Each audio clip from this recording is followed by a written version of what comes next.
Uma boa noite a você, uma boa noite a todos. Que a preciosa graça do Senhor Jesus nos fortaleça nesse dia. Que privilégio temos de podermos meditar na santa palavra do Senhor, para dela subtrairmos tesouros, pérolas preciosas para alimentar a nossa alma. Que Deus abençoe ricamente a sua vida, a minha vida, a nossa vida, com a porção da Escritura que iremos considerar essa noite na presença do Senhor. Vamos iniciar com uma palavra de oração.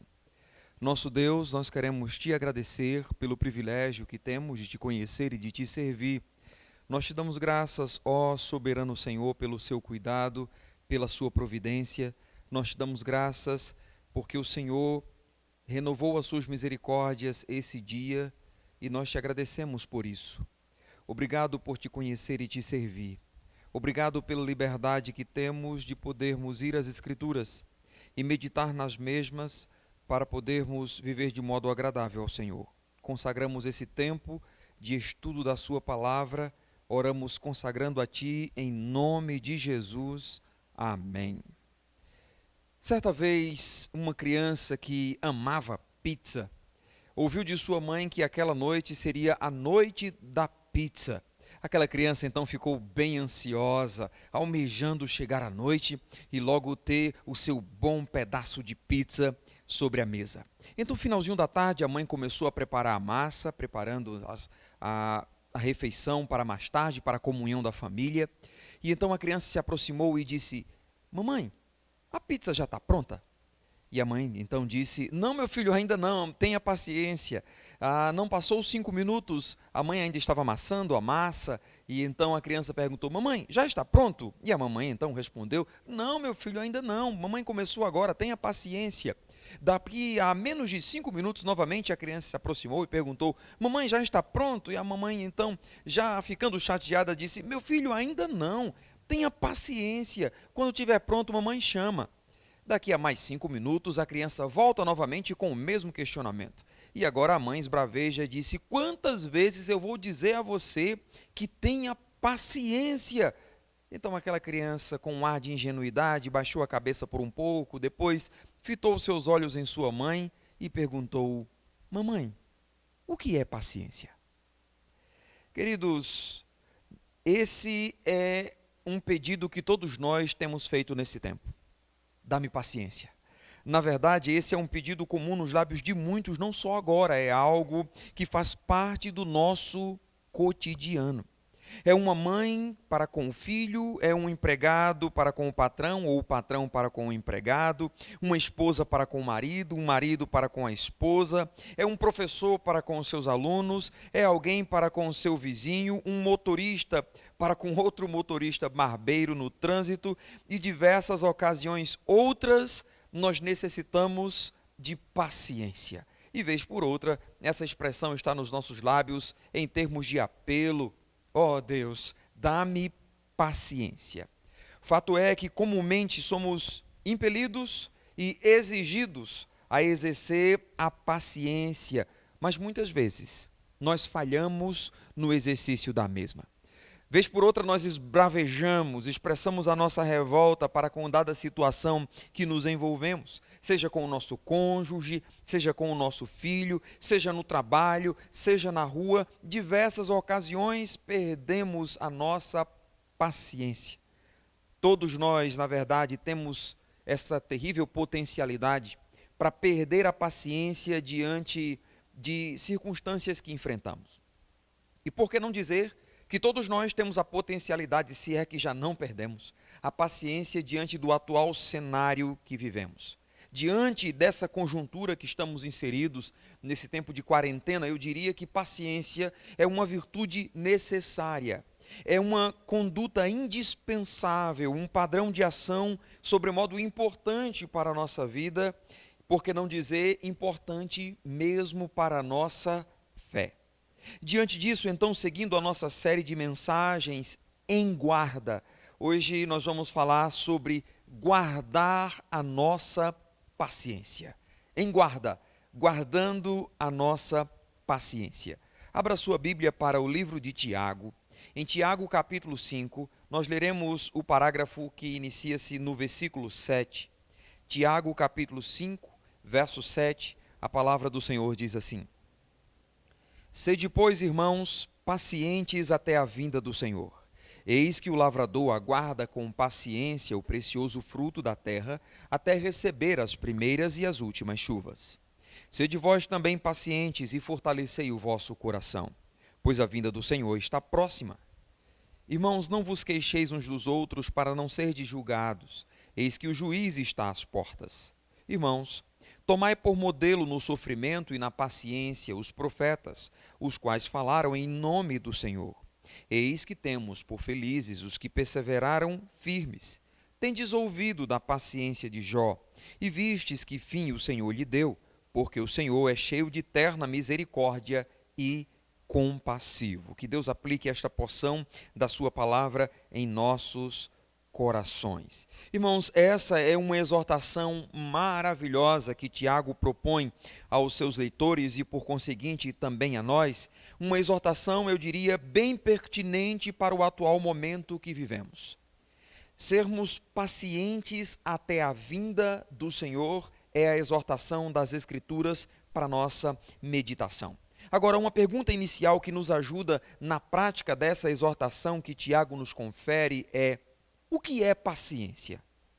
A exemplo daquela criança ingênua, há muitos que até já ouviram a expressão, mas ainda não têm real noção do que significa ser paciente.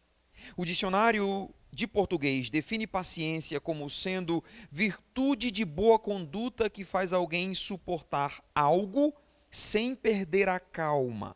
Alguém que aguenta com certa tranquilidade situações, eventualidades adversas. Essa definição, eu diria, expressa com propriedade o sentido bíblico da paciência.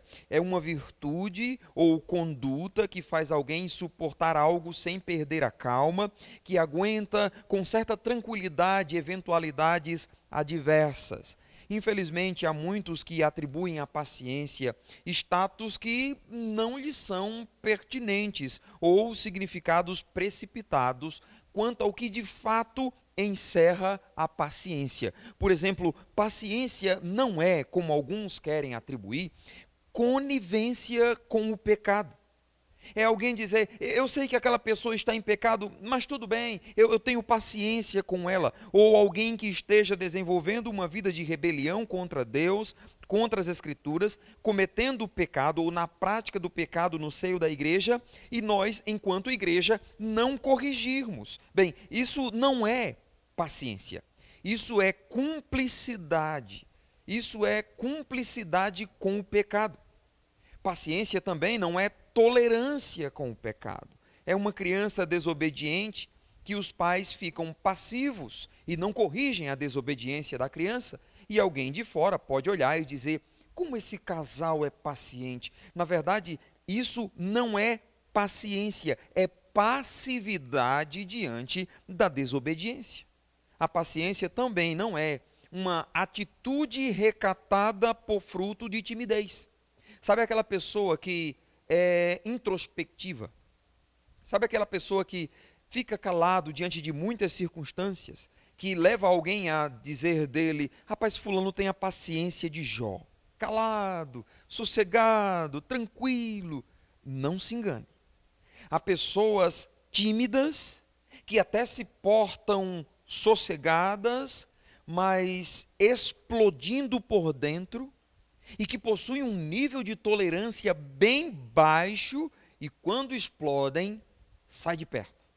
São aquelas pessoas que dizem: rapaz, fulano é caladinho, mas quando ele explode, é pior do que muitas pessoas que diríamos ser extravagantes em seus sentimentos. Essas pessoas, eu diria, são vulcões ambulantes, prestes a entrar em erupção a qualquer momento, diante de uma circunstância adversa que enfrente.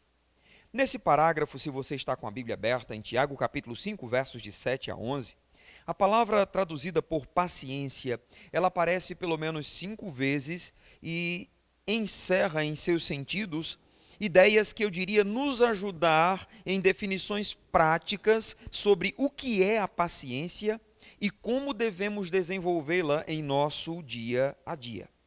Olhe comigo para o versículo 7, Tiago diz que seus leitores deveriam ser pacientes. E até quando? Até a vinda do Senhor. Deixe-me dizer que no contexto antecedente, versos de 1 a 6, Tiago está destacando a jactância dos ricos, ou seja, a arrogância, a prepotência, a altivez com que eles agiam diante daquilo que eles possuíam. Aqui a questão não era a riqueza que possuíam propriamente dita, mas o emprego indevido dos seus recursos. Era a administração que tinha a marca da corrupção que esses ricos empreendiam. Tiago nos destaca que eles retinham de forma fraudulenta o que era de direito dos trabalhadores, direito daqueles que trabalhavam nos seus campos, ceifando. Tiago nos diz ainda que o clamor do trabalhador injustiçado chegava até aos ouvidos de Deus, como destaca o versículo 4. O Senhor dos Exércitos ouviu o clamor dos trabalhadores pela injustiça sofrida, imposta por esses ricos arrogantes em sua jactância, em sua prepotência e, sobretudo, em sua corrupção. Tiago nos diz que enquanto o trabalhador passava necessidade, esses ricos corruptos viviam regaladamente, isto é, de forma prazerosa, em grande abundância, a partir da riqueza acumulada de natureza corrupta. Tiago acrescenta que esses viviam em alto grau de injustiça e de maldade. Eles condenavam e matavam o justo, sem que esses pudessem lhes oferecer quaisquer resistência, como está nos versículos 5 e 6. O que temos aqui nessa descrição de Tiago é um quadro nada agradável da sociedade em que seus leitores estavam vivendo e, por conseguinte, estavam sofrendo duras penas. Logo, diante dessa conjuntura, nesse contexto de uma injustiça social, de uma sociedade rica ou daqueles que compunham a sociedade rica, marcados pela arrogância e prepotência, os cristãos certamente enfrentavam seríssima dificuldade, seja de sustento ou mesmo de outras tratativas injustas, ao ponto de trabalharem e não serem remunerados segundo, de fato, mereciam. Diante disso, os corruptos ricos viviam prazerosamente, usufruindo do fruto da injustiça que eles cometiam. Os cristãos estavam, pois, em um ambiente terrivelmente hostil, em que podiam desenvolver em seus corações, número 1, a amargura pelo desejo latente de justiça. Não é fácil viver numa sociedade assim. Não é fácil ter os nossos direitos usurpados. Não é fácil trabalhar e não receber segundo a dignidade que o nosso trabalho requer.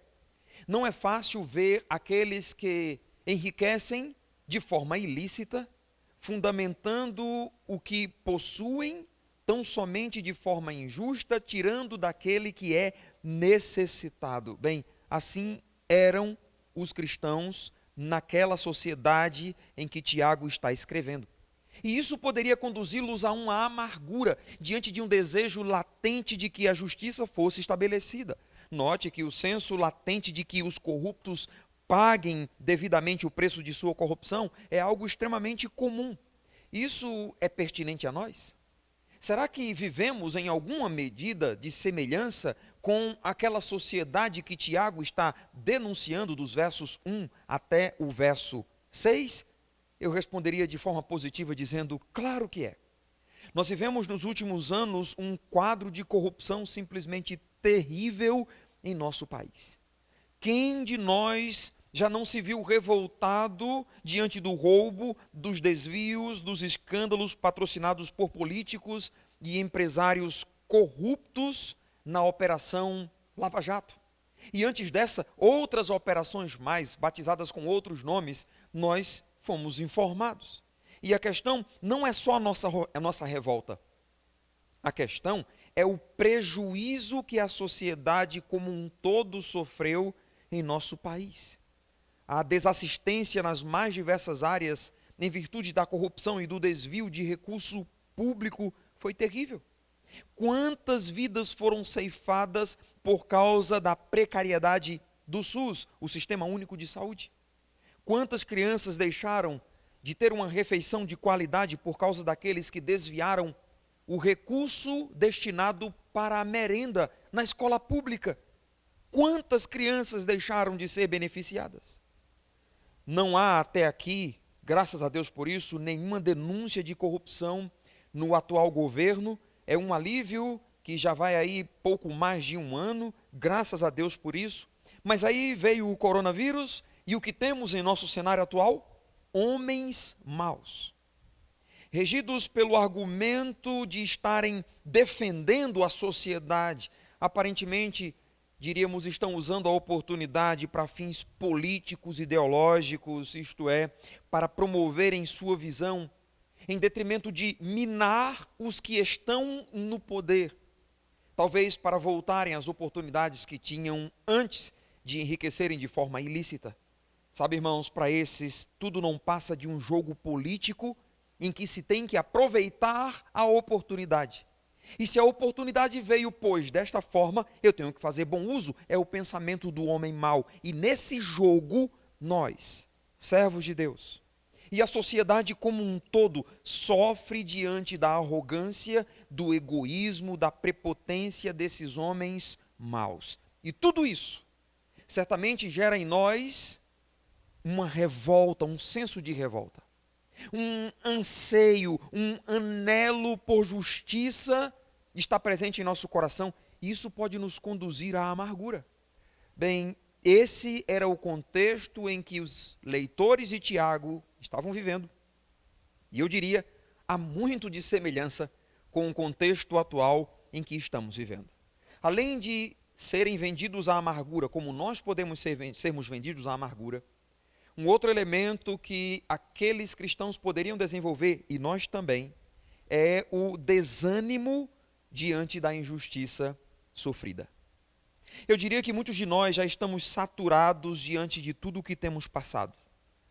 E se não tivermos discernimento, nós podemos ser tomados pelo desânimo. E aqui eu não me refiro àquela tristeza por descontentamento simplesmente. Eu me refiro antes àquele sentimento que influencia até nas propriedades da nossa fé. Por causa do desânimo do que é externo, o nosso coração sendo alcançado e minando as propriedades da nossa fé, que pode nos conduzir, por exemplo, a questionar Deus diante de sua aparente tolerância para com esse quadro que nos envolve como servos do Senhor, com este quadro que nos envolve enquanto igreja, o que a igreja tem vivido. Por exemplo, como você se sente ao ouvir que igrejas estão fechadas em obediência ao decreto que os governadores têm estabelecido e que essas igrejas fechadas têm sido invadidas durante a gravação de uma mensagem como essa que estamos fazendo aqui? Com 2, 3, 4 pessoas, igrejas têm sido invadidas. Ontem eu ouvi um relato de um deputado dizendo das muitas experiências que chegou até ele, algumas já averiguadas, de igrejas que estavam gravando mensagens e foram impedidos de continuarem porque consideraram o número de 3 pessoas reunidas como sendo uma aglomeração, uma desobediência ao decreto. Como você se sentiu quando noticiaram que uma família de 5 pessoas foi impedida de realizar o seu culto doméstico? Como você se sentiu? Isso é simplesmente revoltante e pode, se não agirmos com discernimento, nos conduzir ao desânimo. Irmãos, Tiago sabe da potencialidade que aquela situação poderia causar em seus leitores. Tiago sabe que aquela situação em que seus leitores estavam vivendo poderia traduzir a eles desânimo. E por isso Tiago escreve: sede, pois, pacientes até a vinda do Senhor. Deixe-me acrescentar que a palavra traduzida aqui por pacientes significa desenvolver uma postura de firmeza, de perseverança, de modo a não perder o ânimo. Essa é a postura instruída por Tiago aos seus leitores diante da terrível condição que estavam vivendo naquele contexto.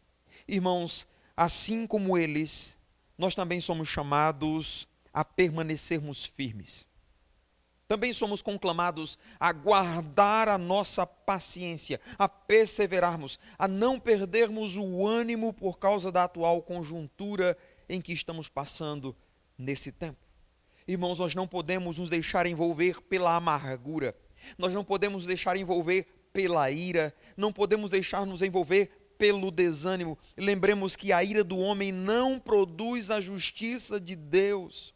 Nós não podemos nos deixar envolver pelo desânimo ao ponto de deixarmos de desenvolver exercícios espirituais, correndo o risco de até perdermos a nossa perspectiva da eternidade, olhando somente para a atual conjuntura. Talvez ao ouvir isso, alguém pode esbravejar dizendo: mas ser paciente até quando? Quanto mais terei que suportar tudo isso? Aqui, seja a luta do coronavírus ou contra o coronavírus, ou uma luta que você talvez já vem enfrentando há tempos. E talvez a essa altura você tenha desenvolvido um senso de amargura em seu coração, porque parece que essa luta nunca chega ao fim. Talvez seja o desânimo que alcançou o seu coração. Bem, Tiago diz aos seus leitores que deveriam ser pacientes até a vinda de Cristo. O que temos é a vida do cristão nesse mundo. Traz consigo a necessidade constante de paciência. Não somente agora, mas em todo o tempo. Paciência até a vinda de Cristo, isto é, nós precisamos desenvolver a paciência em uma postura firme de perseverança até o dia do nosso encontro com Cristo para a eternidade. Tiago, assim como os cristãos desse contexto, viviam na expectativa da vinda de Jesus. Esses cristãos tinham a expectativa de que em seus dias Jesus viria. E assim nós devemos viver, na iminência da vinda de Jesus. E nessa perspectiva, Tiago está apontando para o juízo do Senhor, juízo que será estabelecido por ocasião da sua vinda. É fantástico o raciocínio que Tiago está nos propondo aqui, que Tiago está propondo aos seus leitores e por conseguinte a nós. Daí a linguagem que ele usa nos versos de 1 a 6. Dá uma olhada comigo novamente no versículo 1 e olhe como ele abre esse parágrafo. Ele diz: atendei agora, ricos, chorai lamentando por causa das vossas desventuras que vos sobrevirão. Irmãos, o que temos aqui, na abertura desse parágrafo, é o anúncio de juízo. Tiago está declarando um anúncio de juízo sobre esses ricos, sobre esses corruptos, sobre aqueles que agiam de modo a prejudicar o justo e então se gabando em sua jactância, em sua arrogância, em sua prepotência. Observe que depois de descrever o infortúnio que virá sobre os corruptos, no versículo 7, Tiago disse: sede, pois, pacientes até a vinda do Senhor. Tiago está dizendo que mais cedo ou mais tarde, Jesus virá. E quando ele vier, ele estabelecerá o juízo sobre aqueles que vivem na iniquidade. Ele haverá de julgar aqueles que vivem oprimindo o justo, aqueles que vivem regaladamente como se estivessem isentos de consequências diante da corrupção que alimenta um sistema que eles propõem para oprimir o justo e para tirar do necessitado. O ímpio não está isento. Ele haverá de arcar com as suas consequências. Nós tão somente devemos aguardar que a seu tempo Jesus estabelecerá o juízo sobre os ímpios. Sabe quando nos revoltamos diante da injustiça feita? Seja a nós em caráter pessoal, ou seja, para com a sociedade em que vivemos. Sabe quando nós olhamos para um sistema que aparentemente torce o que é juízo ou o que é de justiça? E parece que no nosso coração há o senso de, poxa, eles fazem isso e saem ilesos. Tiago está dizendo que esses chorem, que esses lamentem, diante das desventuras que haverão de sobrevir sobre eles. Irmãos, nós somos tentados a esbravejar, a murmurar diante de injustiças sofridas.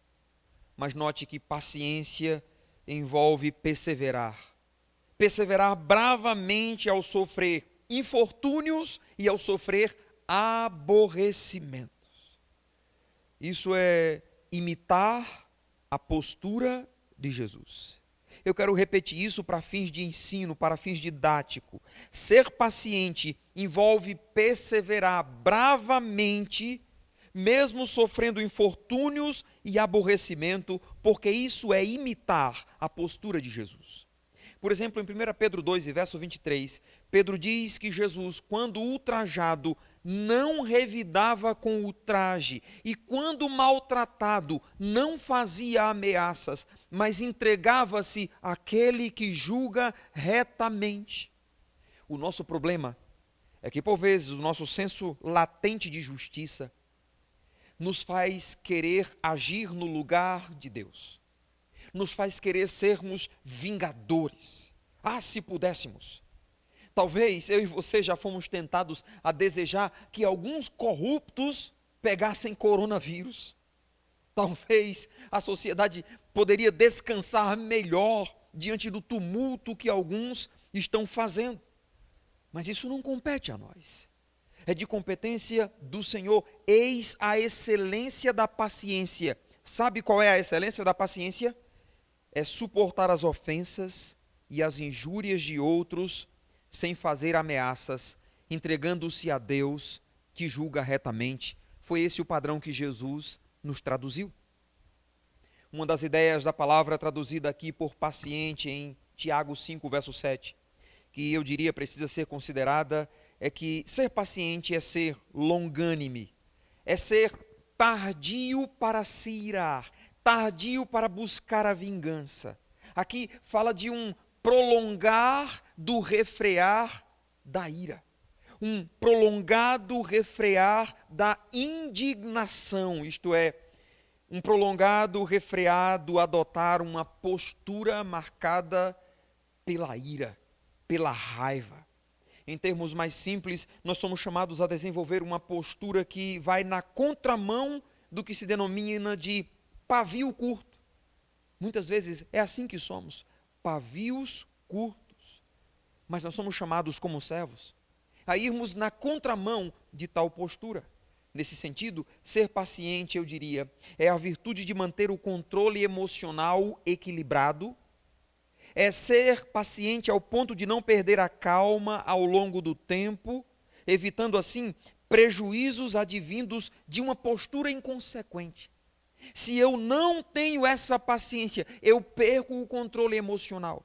E quando minhas emoções me dominam, eu sou capaz de fazer coisas que até o diabo duvida. Eu tenho potencialidade para fazer o que é mal.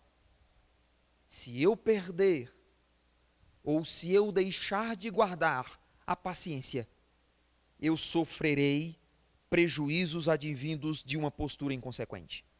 Nesse sentido, ainda ser paciente é ter a capacidade de suportar incômodos e dificuldades de toda ordem, em qualquer hora e em qualquer lugar. Por vezes nós somos seletivos quanto à prática da paciência. Na igreja, quanto eu sou paciente. Quanto eu sou paciente com os outros, com os irmãos, sou paciente até quando alguém erra comigo, tudo bem, nós somos todos irmãos. Mas em casa eu não tenho paciência. Eu não tenho paciência com os filhos, eu não tenho paciência com a esposa, com o cônjuge. No trabalho eu sou conhecido como pavio curto, que qualquer coisa eu explodo. É aquele vulcão ambulante, prestes a entrar em erupção. Que seletividade é essa? Considere que ser paciente é a capacidade de suportar incômodos, dificuldades de toda e qualquer ordem, em todo e qualquer lugar, em toda e qualquer hora. Não, porque você me pegou numa hora que... É porque quando eu acordo, eu não sou paciente. Já viu pessoas assim? Já acordam de mau humor? Então, depois do almoço, depois que eu almoço, eu perco a paciência. Aqui em casa todo mundo sabe, ninguém deve nem me dirigir a palavra. O que é isso? Ser paciente ainda envolve a capacidade de persistir em uma atividade difícil, tendo uma ação tranquila, apesar de desenvolver uma atividade difícil. é suportar uma circunstância difícil, permanecendo firme. Uma pequena palavra traz consigo a ideia do que este ponto destaca: resiliência. Ser resiliente é a capacidade de um indivíduo saber lidar com problemas e adaptar-se a certas mudanças, tendo em vista superar obstáculos. Ser resiliente é resistir à pressão adversa que lhe incorra. E como cristãos, nós vamos precisar disso. Sabe, irmãos, nós precisamos entender que nós não temos o controle da nossa vida. E também não controlamos as reações das pessoas que estão à nossa volta. Mas nós podemos controlar as nossas reações. E nós, quando de fato guardamos a paciência, mesmo numa situação que não está sendo desenvolvida como planejávamos, como não esperávamos, nós permanecemos firmes nessa condição, e isso é resiliência. É aprender aquilo que Paulo diz: eu aprendi a viver contente em toda e qualquer situação. Sabe o que é isso? Resiliência. Ele sabia ser honrado, mas também sabia estar em humilhação. E há muitos que não sabem ser humilhados, querem apenas ser honrados. E há muitos que não sabem nem ser honrados e nem sabem ser humilhados. É terrível. Eu posso ser humilhado, mas entender que as propriedades da minha fé permanecem a mesma. E a Escritura diz até em promessa que os humilhados serão exaltados. E eu posso também ser honrado e entender que a minha honra é fruto da providência de Deus, é para a glória dele. Logo, eu não vou desenvolver um coração marcado pela altivez, pela prepotência, pela arrogância, porque foi o Senhor quem me conferiu tal condição. Ser paciente ainda é a capacidade de suportar ofensas e injúrias de toda sorte injustamente. Eu e você não estamos isentos de sofrermos ofensas, de sofrermos injúrias, de pessoas levantarem falso testemunho contra nós. Ser paciente é a atitude ainda de permanecermos em estado de repouso, quando a atitude lógica da nossa parte seria reagir com uma explosão. Aqui eu lembro de 2 colegas no meu tempo de adolescência que eu tinha. Eles já eram jovens bem mais velhos que eu, e eles 2 faziam Kung Fu. Então, um seguia uma academia, outro seguia outra academia, e eles eram reputados por serem os melhores dessas academias. Um deles entregou a vida a Jesus Cristo. Se tornou um servo do Senhor. Então havia uma rixa. E eles, vez por outra, se enfrentavam quando se encontravam numa festa, num lugar público, e eles brigavam. Só que agora este que se converteu já não podia responder com a mesma medida que respondia antes, porque agora Cristo Jesus era o Senhor de sua vida e ele precisava testemunhar a mansidão de Cristo em seu viver. E um dia, então, ele foi desafiado, ele foi humilhado, xingado, zombado, e aquele outro que era o seu rival se aproximou dele e bateu no seu rosto, derrubou a sua Bíblia no chão. Aquele irmão, com uma paciência fantástica, abaixou, pegou sua Bíblia e disse: Jesus Cristo ama você, morreu no seu lugar.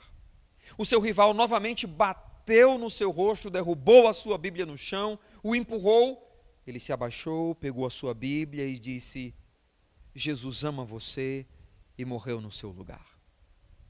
Eu não era cristão naquele tempo, mas isso é algo que marcou a minha vida. Que diferença havia naquele irmão e como ele suportou. Porque ele era muito bom. Nessa rivalidade, ele costumava levar vantagem. Mas agora, ele suportou a humilhação. Ele apanhou na sua face. A Bíblia jogada no chão, ele a apanhou. E declarou o amor de Jesus pelo seu oponente. Sabe o que é isso? É paciência. Agora, deixe-me destacar que ser paciente é uma ordem.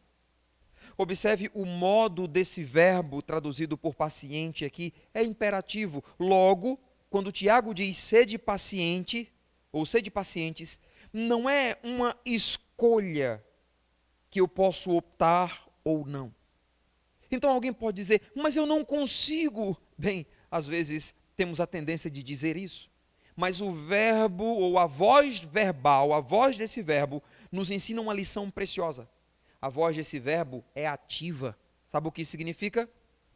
Que o agente executor da ação é que deve desenvolver são os leitores.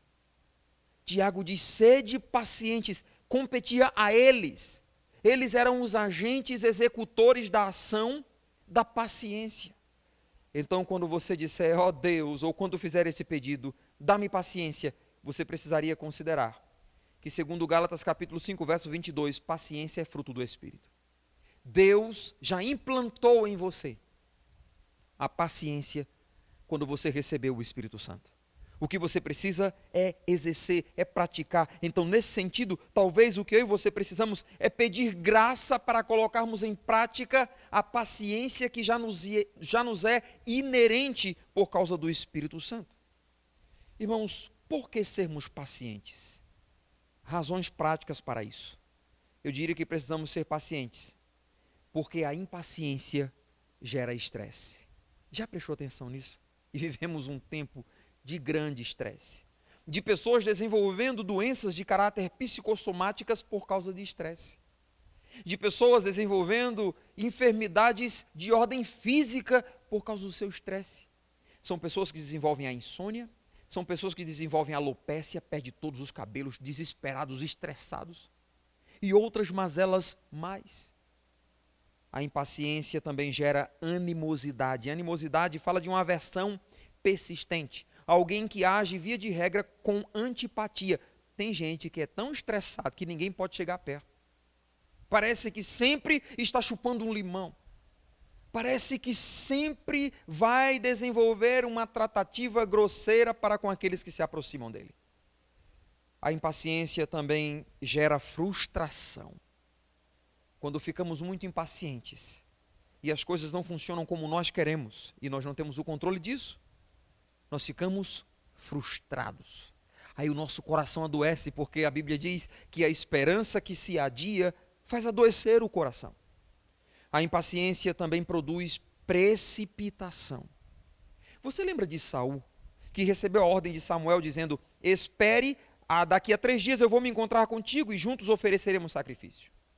Saul esperou 1 dia, esperou 2 dias. No 3º dia, o dia aprazado para Samuel chegar, ele oferece sacrifício. E quando Samuel chega, logo após ele oferecer, Samuel disse, eu não disse a você que esperasse? E ele disse, é porque você estava se demorando. E ele impaciente. Não tínhamos ainda alcançado o favor do Senhor contra os nossos inimigos, eu então ofereci sacrifício. E por causa disso, Saul fora reprovado, ele se precipitou, fazendo o papel que não lhe competia, era de competência do profeta, era competência de Samuel. A impaciência gera precipitação. Gera precipitação na tomada de decisões que temos que fazer. Então precisamos pedir graça a Deus, para não termos que amargar consequências adversas a partir de decisões precipitadas e depois querermos atribuir falta a Deus, dizendo, ó Deus, por que o Senhor me fez fazer isso aqui? E Deus dirá, bem, eu não tenho nada a ver com isso, você não soube esperar, você não teve paciência, eu tinha o que era melhor, você entretanto escolheu as migalhas que caem da mesa, rejeitando o banquete que eu tinha para você. Deixa eu falar uma coisa para você, jovem, principalmente as jovas, as moças. Tenha paciência. Espere um servo do Senhor. Cuidado para não estar desenvolvendo no seu coração, por causa da impaciência, os anos estão passando. E você presume, bem, eu ainda quero ter filhos, o tempo está passando para mim, eu preciso arrumar um namorado, eu não quero ficar sozinha. E daqui a pouco, pela impaciência, você começa a desenvolver um relacionamento com um ímpio, com um descrente. E terá, a exemplo de muitas mulheres, que amargar o dissabor de um relacionamento marcado pela hostilidade, porque não entrou num relacionamento em paciência, esperando em Deus e da parte dele mas decidiu, em sua impaciência, agir com precipitação. Sabe, a impaciência também nos faz julgar as pessoas. E precisamos tomar cuidado. Por querer fazer uma leitura que não temos propriedade de certas situações, e o fazemos em nossa impaciência. Conta-se de um pai que vinha num trem e uma criança do seu lado, pequena criança. E aquela criança chorava, e então os passageiros do trem começaram a recriminar aquele homem. Porque esse homem não contém o choro dessa criança que está aterrorizando, tirando a nossa tranquilidade da viagem. E muitos murmuravam, e aquele homem de cabeça baixa, a criança chorando, ele fazia um carinho, mas a criança parecia inconsolável. Então, depois de certo tempo de viagem, uma mulher levantou, não suportando mais o horror do barulho do choro da criança, e se dirigiu àquele homem de forma ríspida, de forma áspera, dizendo: ó Senhor, não vês que tua criança está a perturbar a nossa boa viagem aqui? Todos nós estamos saturados desse barulho todo. O senhor não consegue fazer alguma coisa para essa criança se acalmar? Onde está a mãe desse menino? Aquele homem, com seus olhos marejados, lágrimas, levantou o seu rosto triste e disse para aquela senhora: a mãe dessa criança está num caixão no vagão anterior. Cuidado, porque a impaciência gera precipitação, a impaciência gera julgamento, porque quando não sabemos de todas as coisas, podemos julgar as pessoas. Cuidado quando você vira alguém cabisbaixo e simplesmente atribui a ela status de frescura. Cuidado quando você vira alguém que você sabe está envolvido num senso de depressão. E você diz para ela: ó, pare de frescura, você tem tudo nessa vida. Como se tal declaração fosse suficiente para aquela pessoa cair em si e dizer: realmente eu tenho tudo, né? Por que eu estou assim? Só sabe quem passa. Você não sabe de como está o coração de alguém, então tenha cuidado. A impaciência também tira a nossa comunhão com Deus. Não dá para ter plena comunhão com Deus com o coração marcado pela impaciência. A impaciência nos conduz ao desespero, a impaciência rouba de nós o sono, a impaciência é terrível. Talvez por isso temos uma ordem direta dizendo: sede pacientes até a vinda do Senhor. É claro, irmãos, que a paciência ela não acontece do dia para a noite na vida de um crente. O poder e a bondade de Deus, eu diria, são essenciais para desenvolvermos a paciência como filhos dele. Em Colossenses 1, versículo 11, diz que somos fortalecidos segundo a força da glória de Deus em toda a paciência e longanimidade com gozo. Em Tiago 1, verso 3 e 4, e lembre-se do contexto que eu já citei, de provações, de dificuldades que os servos de Deus estavam enfrentando, Tiago diz que provações são uma forma de Deus trabalhar o caráter dos seus servos. E Tiago então encoraja os cristãos a saberem que provações são a forma de Deus aperfeiçoar neles a paciência. É possível então exercitar a paciência em diversas áreas, como por exemplo no trânsito e como precisamos, na fila do banco, na convivência em família, no trabalho, nos estudos. Eu particularmente, quando falo aqui em estudos, enquanto eu estava escrevendo essa mensagem, caiu a energia 2 vezes. E enquanto eu escrevi, o computador desligou-se. Misericórdia, Senhor. E eu estudando sobre paciência. E o Senhor me dá graça. Nós vamos precisar. São ocasiões providas muitas vezes por Deus para trabalhar em nós a paciência. Uma pessoa paciente sabe que para alcançar um objetivo é necessário passar por pequenos ou talvez grandes obstáculos que devem ser analisados de forma cuidadosa até passarmos para o próximo obstáculo e então o próximo degrau e alcançarmos um objetivo final. A vida requer de nós paciência. Nossa paciência se desenvolve e fortalece ainda mais, eu diria, quando nós descansamos na perfeita soberania de Deus, na perfeita vontade de Deus e no seu tempo, mesmo quando estamos de face a homens perversos, num contexto de adversidade, nós podemos descansar no Senhor. E como disse o salmista no Salmo 37, verso 7, descansa no Senhor e espera nele. Não te indignes por causa daquele que prospera em seu caminho, por causa do homem que executa astutos intentos. Não fique indignado. Deus dará a sua retribuição. No fim das contas, a nossa paciência será recompensada. O texto diz: sede, pois, pacientes até a vinda do Senhor.